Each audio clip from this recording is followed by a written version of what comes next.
G'day guys, Justin here coming at you with another NBA Player of the Week video, this time for the week of March 12th to March 18th, 2018. Only really three players to give into consideration this week. LeBron James and Giannis Antetokounmpo were the other two. They have just faced off, starting off the week of March 19th. LeBron with the 40-point triple-double, Giannis with 19 fourth quarter points, couldn't bring the Bucks back though. However, my player of the week for March 12th to March 18th, 2018, Russell Westbrook of the Oklahoma City Thunder. As we check out his by-the-numbers, game-by-game performances, the team went 4-0 on the week versus Sacramento, Atlanta, the Clippers, and Toronto. Versus Sacramento, he had 17 points, 10 rebounds, 11 assists, triple-double for the win, and 2 turnovers to boot. No defensive numbers, which is a little disappointing to see, particularly when we peak at his shooting. 36.8 from the field, 66.7 from deep, certainly nothing to scoff at. Again, 36.8 as I mentioned from the field.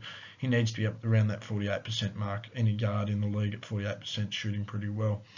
66.7 from deep. Again, he's got to make him if you take him, and he made more than he missed, so can't complain there.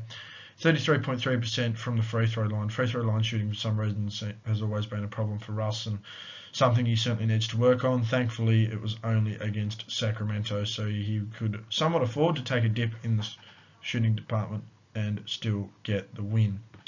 Versus Atlanta, 32 points, 12 rebounds, 12 assists, along with 1 steal and 1 block. 4 turnovers to boot, however, those assist numbers still remain high if you take that into account. 60% shooting from the field, certainly nothing to complain about there. Didn't take a 3-point shot, a smart move by Russ, 80% shooting. Would like to see that, probably around that 85% mark for a guard, but 80% certainly passable for any small.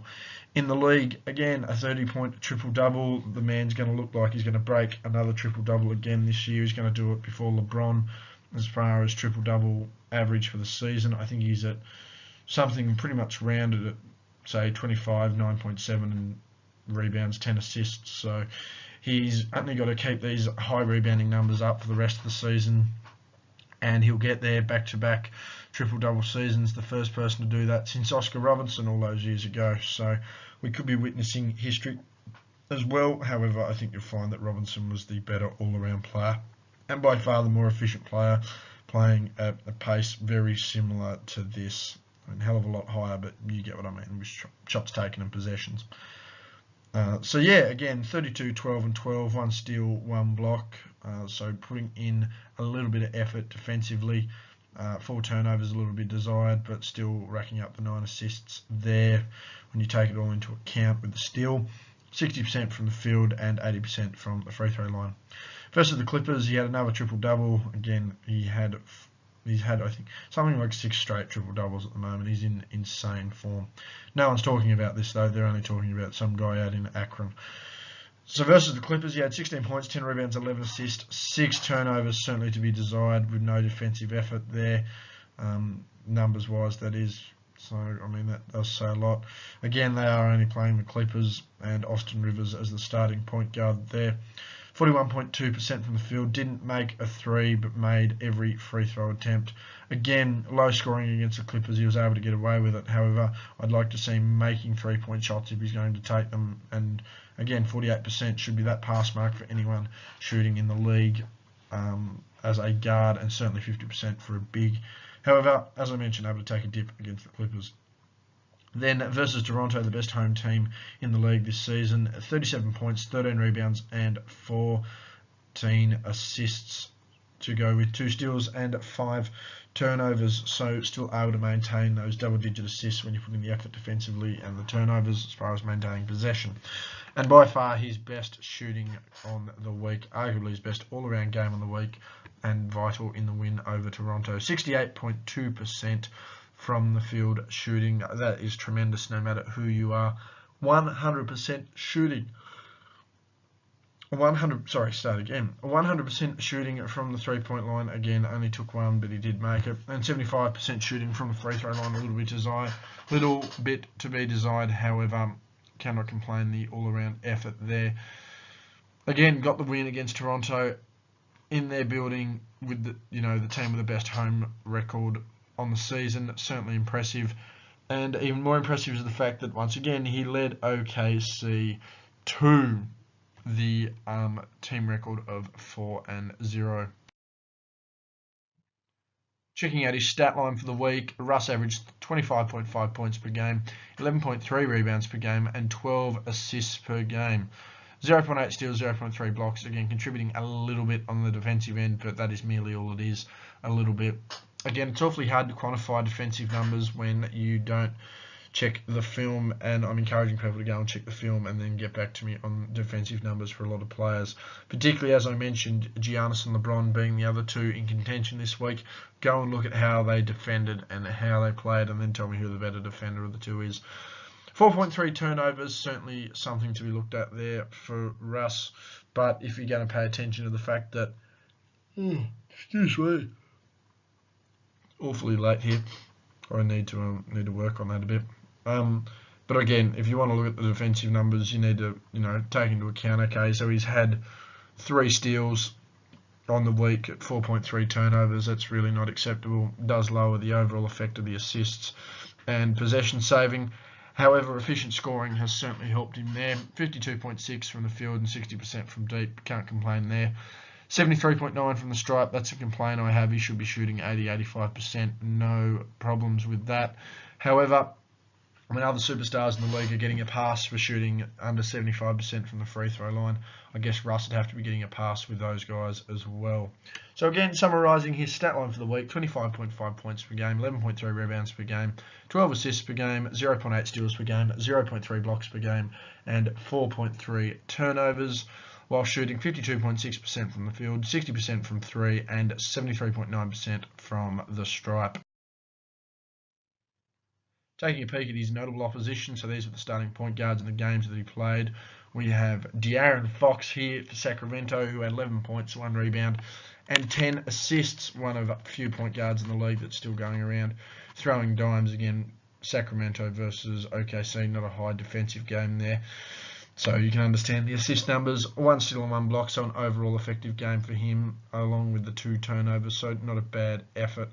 33.3% from both the field and the 3-point line. 3-point line acceptable, field unacceptable. As I mentioned, 48% should be the standard that they live by. 47-48%. Around about there. 3-point shooting, can't complain. 66.7 from the stripe. You need to be an 80% free throw shooter at the very minimum in this league as a perimeter player, in my opinion. So can be worked on, but again, he's playing for the lowly Sacramento Kings, and they did lose the game. Versus Atlanta, Dennis Schroeder had 18 points, 2 rebounds, 8 assists on 1 turnover. A reasonable game for him. 37.5 from the field, certainly to be desired. 33.3% from the 3-point line, not too bad. However, you will see soon in later years that minimum required will be 36% from 3. However, 1 of 3 shots from distance isn't too bad. And 62.5% shooting from the free throw line. There needs to be improvement there as well. Versus the Clippers and the love child of the coach in Austin Rivers. It's just an opinion, by the way. You can't prove that. They're obviously family, but preferential treatment in the front office for Austin Rivers, that can be talked about on a whole another video. As I mentioned, versus the Clippers, his opposing point guard, obviously being Austin Rivers, was 23 points, 7 rebounds, 2 assists, along with 3 steals and 2 blocks, so a reasonable all-around game in the box score for Austin Rivers on 3 turnovers. Not a bad effort there. However, as a point, I would like to see those assist numbers get up. But again, any scoring option... Oh, excuse me. Sorry about that. Any scoring options that the Clippers had, they removed anyway. So, has to put in that extra effort on both ends. 53.3 from the field for Austin, 50% from deep, so good shooting numbers. However, 75% from the free throw line could seek some improvement.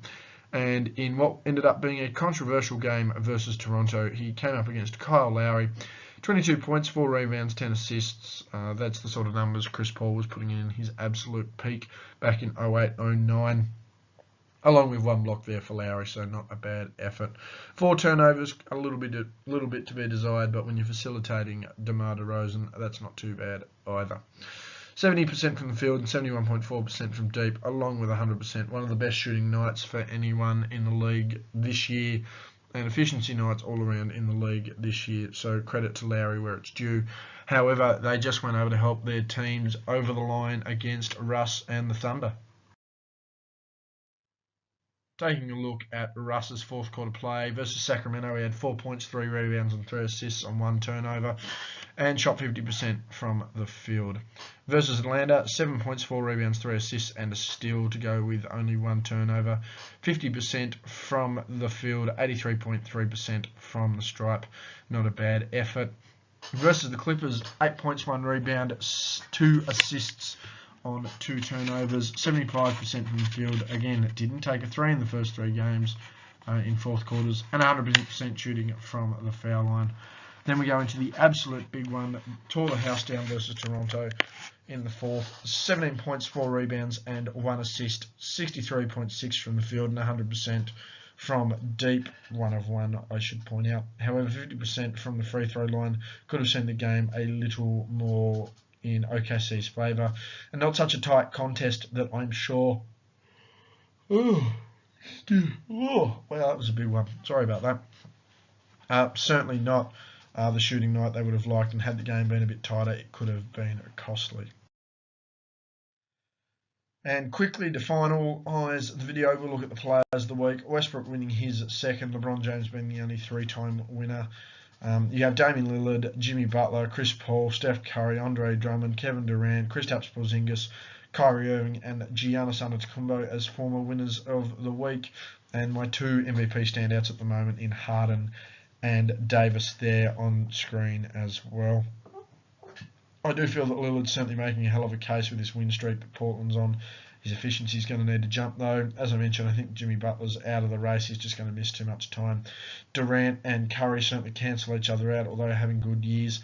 And I'm going to go a stretch to say that the 3rd best player, the 3 best players right now in this league, not necessarily all around to an extent for 2 of them, but certainly not for Harden.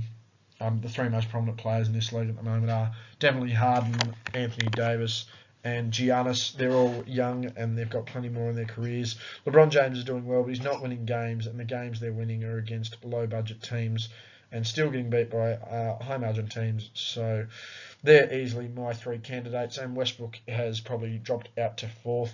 However, he's making a serious case with these triple-doubles, and as long as they're winning, then he's going to be in the voters' minds. Funny little stat, everyone's going about LeBron and his triple-doubles. Westbrook actually has more triple-doubles on the season, more triple-doubles on the career, has actually led OKC to a better record this year, not to mention when he has triple-doubles versus when he doesn't have them. So, again, they're my 3 main ones in Harden, Davis and Giannis. And, yeah, Westbrook probably sitting at 4th. Not sure who'd be 5th.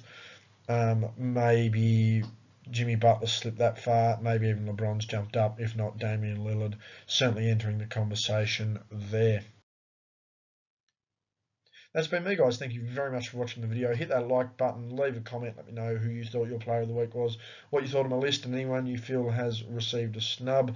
And subscribe to my channel for all updates that are coming to the channel. Hit me up on Twitter, Justin_G_Bryan. I'll be talking sports and talking life over there, and you can come and subscribe to my YouTube channel from there through my website suggestions. So again, hit that like button, leave a comment, and give your feedback. Who was player of the week? Who do you think missed out? Who do you think needs more credit? And again, subscribe to the channel for the instant updates. And again, Twitter, Justin_G_Bryan, not that far to find.